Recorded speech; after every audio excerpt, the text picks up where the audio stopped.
Hello everyone, how you all? कैसे हैं आप सब? होप सब ठीक होंगे, सब प्रिकॉशंस ले रहे होंगे और सब हेल्दी होंगे। सो मैं काफ़ी दिनों बाद वीडियो बना रही हूँ। एक्चुअली आजकल वीडियो बनाने का मन नहीं करता है। Trying to give time to myself, अपने आप को समय देने की कोशिश कर रही हूँ and it is very important. अभी के सिनेरियो में तो इट्स वेरी इम्पॉर्टेंट कि आप अपना ख्याल रखें।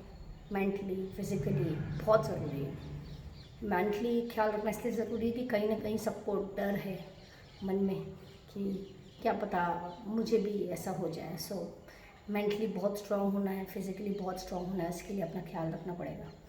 एक्चुअली मैं वीडियो जो बना रही हूँ ये दो रीज़न से बना रही हूँ। एक तो कुछ अपने बारे में बताऊँगी और कुछ कोरोना के बारे में बात करूँगी। एक्चुअली मैं पहले वीडियो नहीं बनाने की सोची थी। मैंने सोचा कि अभी रहने देते हैं, but now making it with a reason. Actually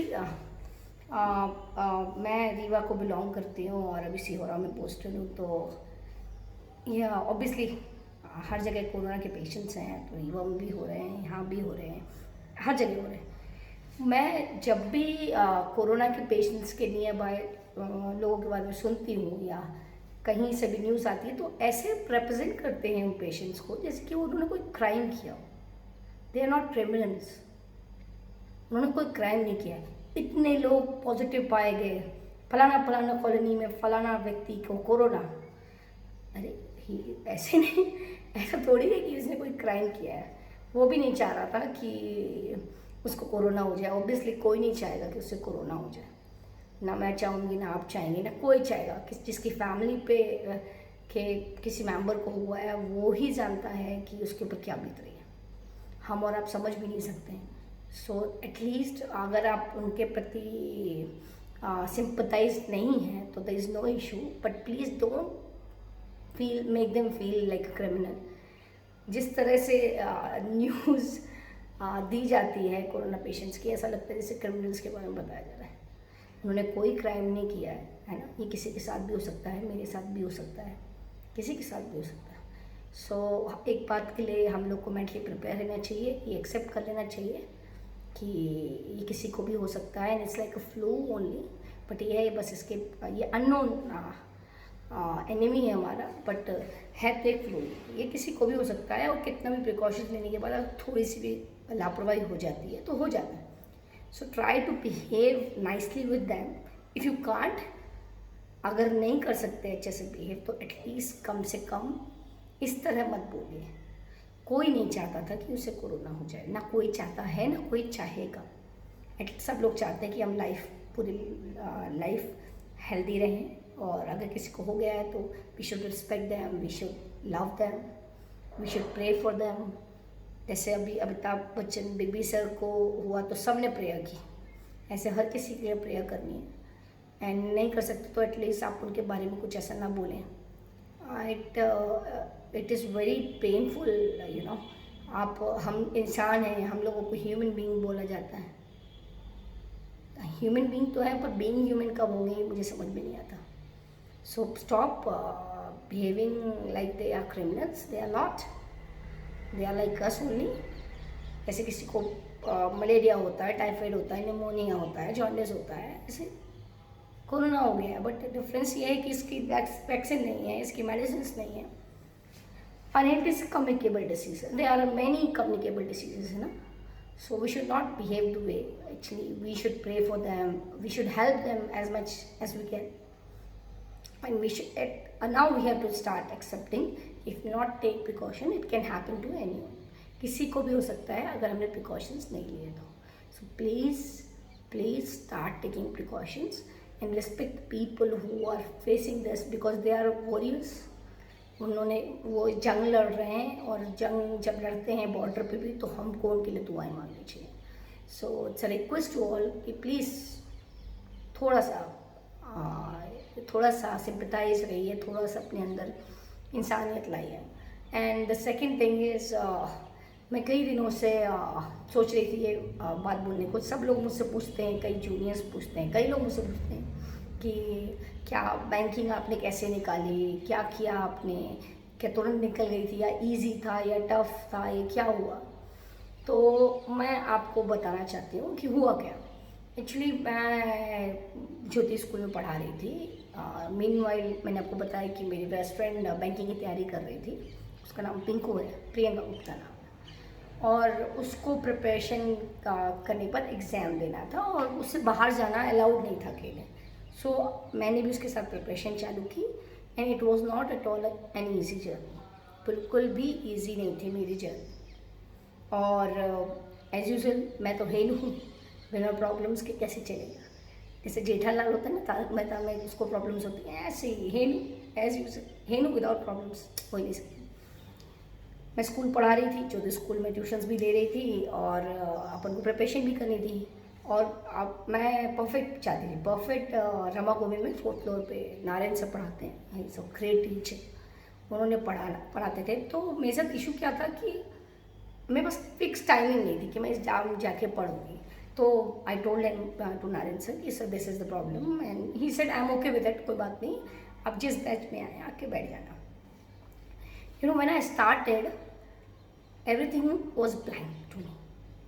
जब मैंने पढ़ना स्टार्ट किया तो बिल्कुल ब्लैंक थी मैं हम लोग की स्पीड उस समय सिम्प्लीफिकेशन आते थे मैथ्स में, बहुत ही पुअर थी मेरी स्पीड। एंड लोग पूछते हैं कि कितने एग्ज़ाम्स में निकाला, कुछ लोग मैसेज करते हैं कि 2 एग्ज़ाम दे चुकी हूँ, 4 एग्ज़ाम दे चुकी हूँ, कुछ नहीं हो रहा है, क्या करूँ मैं, मुझसे नहीं हो रहा, मैं डिप्रेशन में हो गया है, मुझे प्रेशर आ रहा है फैमिली का। पहली बात, जब when I started preparing I was 24 years old. Okay, 20-21 साल के बच्चे प्रेशर में आ रहे हैं, डिप्रेशन में आ रहे हैं, I don't get it. So I started preparing when I was teaching in Jyoti school, and I was having very little time for preparing it. And you know the competition was very high. है ना, अभी भी है, वो पहले भी था। और मेरे बैच में तो ब्रिलियंट स्टूडेंट्स थे, मेरी बेस्ट फ्रेंड तो बहुत ही ब्रिलियंट थी। एंड हमने पढ़ना स्टार्ट किया।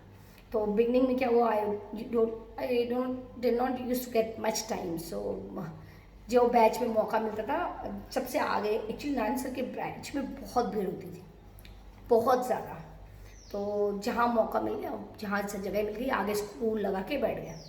तो स्टार्टिंग में ऐसी प्रिपरेशन की, और 1 नहीं, 2 नहीं, 3 नहीं, 4 नहीं, 5 नहीं, 10-12 एग्ज़ाम दिए होंगे। और बीच में तो ऐसा हुआ कि लग रहा था कुछ भी मिल जाए, तो डाटा एंट्री भी दिया, पटवारी का एग्ज़ाम भी दिया, और हिंदी टाइप राइटिंग भी सीखी, इंग्लिश टाइप राइटिंग भी सीखी, उसका भी एग्ज़ाम दिया।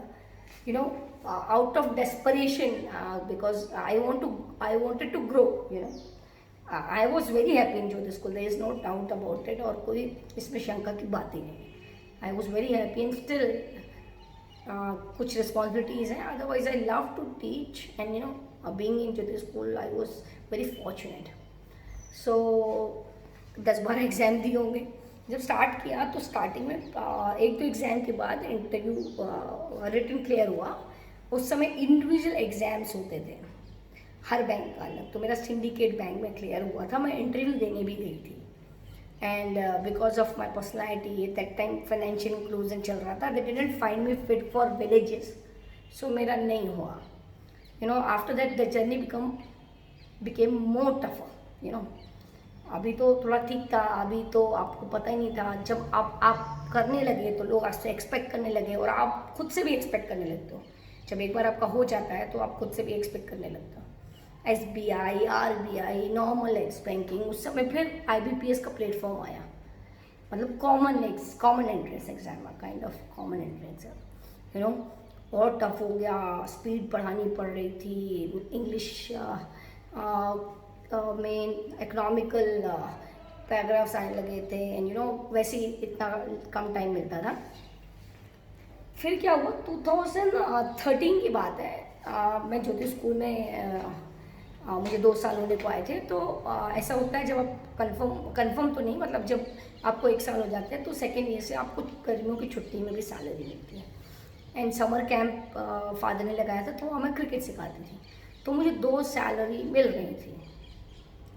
तो मैंने सोचा कि 2 सैलरी मिल रही हैं, मतलब इक्वल टू, दूसरी सैलरी इक्वल टू ट्यूशन्स। तो मैंने सारे ट्यूशन्स बंद कर दिए, और 22 दिन 22 या 28 डेज, मुझे एग्जैक्टली याद नहीं है। मॉर्निंग में मैं काजोरी स्कूल जाती थी क्रिकेट सिखाने, मैं 10 बजे फ्री होती थी। 10:30 to 6:30 इन द इवनिंग हम लोग कोचिंग में बैठ के ये पढ़ते रहते थे। नाश हम लोग का लंच होता था नीचे, एक आगे चिरमोहर चौराहा में 2-3 चाट की दुकानें थी, तो वहाँ चाउमीन खा लिया, समोसा खा लिया। This use to be my lunch. तो हम लोग बहुत सारे थे, नॉट मी ओनली, 8-8 घंटे पढ़ाई करते थे। एंड दैट दोज 22 days और 28 days only I prepared seriously, है ना। And you know what, I was not expecting कि मैं क्या कर सकती हूँ। So my coaching sir Narayan sir ने मुझसे कहा कि आई फील लाइक कि आप ऑफिसर बन सकते हो। And at that time it was very big thing to become an officer in bank, मतलब फिर क्रैक करना, स्पेशली हमारी कोचिंग में। तो आई थॉट कि जब वो जो मुझे अच्छे से जानते भी नहीं, उनको ऐसा लग रहा है कि I can crack it, so I should try hard. So मैंने उस 28 दिन बहुत पढ़ाई की, बहुत मेहनत की। एंड आप बिलीव नहीं करोगे, पता नहीं आप बच्चे आजकल के इतने इम्पेशेंट क्यों हैं, उनको क्यों लगता है कि कोई कैप्सूल खिला देंगे तो सब आने लगेगा।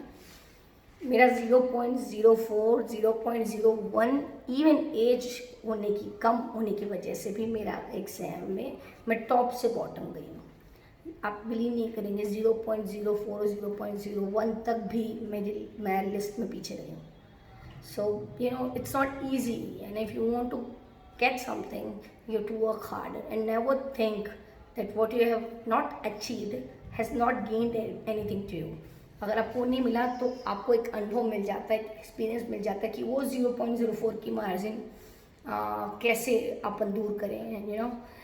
एंड अगर आपको अपने ऊपर विश्वास है और अगर आपके आसपास आप ऐसा माहौल बना के रखते हो कि आपको नेगेटिविटी छू भी ना सके, so you know you can do anything. And if you have believe in your self, अपने ऊपर विश्वास है तो you can do definitely miracles.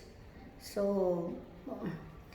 it's a request to all younger boys and girls, those who are preparing for competition, don't be impatient, it takes time, good thing takes time। अच्छी चीज़ें मिलती हैं पर थोड़ा सा वक्त लगता है, सो बी पेशेंस, है ना। और पेशेंस रखें और try to work hard, don't expect much, spite of that work hard, you will get it by yourself. बड़ी अच्छा वो हिंदी में कहते हैं ना, काम कर फल की इच्छा ना कर। So just try to do that, you know, and it's really magical. So try to work hard, don't be impatient, work hard, and if you work hard with full honesty, then definitely one day you are going to achieve what you want to.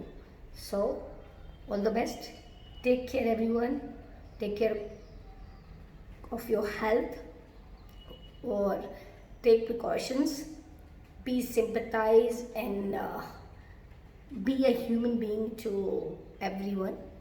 Okay, chalo, bye.